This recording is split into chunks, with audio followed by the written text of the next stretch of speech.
great story. I'm in Kelowna, and this is one of my first years I ever moved there. I lived with Fiddler for, I was probably 20 years old, and I went in for like 3 weeks, work out with Fids, and I hadn't yet bought a house there.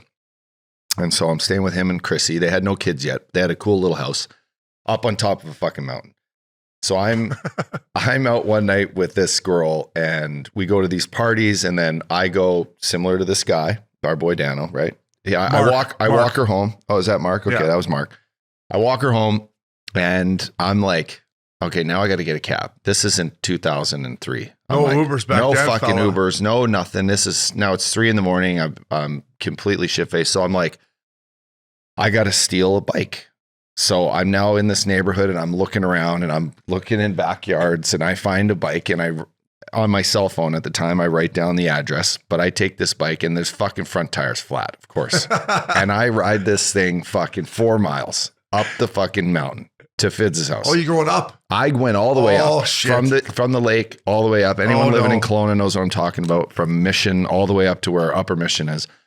And I get up there, and the sun's coming out, and it's 5:30 in the morning. Oh. And I get up to the house, and I'm locked out. And I'm like, fuck. I got this bike here with the flat tire. I'm in full on clothes. I'm looking around, and I can't fucking get in. So I literally just lay on the front doorstep. I lay on the front doorstep, and it's hot. I just remember the sun like beating down on me, but I was just like, oh God, help me. And I lay on the front doorstep, and in the morning, Fids and Chrissy wake up, and it was Fids that originally came out and seen me, but I'm like just passed out right on the doorstep. And they're like, look at this kid, right?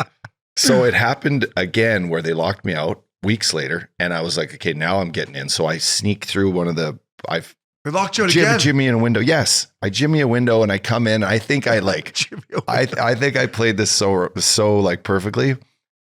And the morning, like Fids wakes up, and of course comes in my room. He's like, what time did you get home? I'm like, I don't fucking know. I came in. Fuck if I know what time. And he's like, you came through the office window, right? I'm like, no. He's like, yeah, you did. I'm like, how do you know? He's like, because there's fucking dirt everywhere. I guess I thought I played it all smooth, and there was mud all over the desk, and there was just, and I'm like, well, fucking stop locking me out. Yeah, he's like, buddy, you can't come home every night at 3 a.m. I'm like, you're like, yeah, I can. Well, I'm like, I don't know. Some of these nights just get away from me. Yeah. How old are you at the time of this? 20. Yeah. 21. He's got to expect you. And he offered you to live in his house? Yeah. Yeah. This is on Fids. Buying dinners and cooking. Yeah. So this reminds me, my second year, after my first year pro, Craig Foster, I played junior with. His brother, Curtis Foster. Remember Curtis Foster? Yeah, big boy. So Fozzie, me and Craig wanted to live together. Curtis Foster's like, hey, I'm living with my girlfriend. But I have a house in Peterborough. It will be me and you can split if you want to. I said, listen, fella, I got no problem splitting a house with you. I'm down, but are you sure you want me and Fozzie living upstairs with you and your girlfriend downstairs? Yeah, it'll be fine. I'm like, all right, fella, if you say so. By about August 1st, she just fucking one night, she lost her fucking mind. Fuck, you guys are fucking animals. Fucking, I'm like, the next day she moved out. I'm like, Fozzie, I tried to warn you, buddy. Like, every night we were coming home and it was just on loud music, like the poor girl thinking back. But like, I go, Fozzie, he's like, can you slow down the party? And I'm like, it's half my house. Yeah. Like, I'm sorry.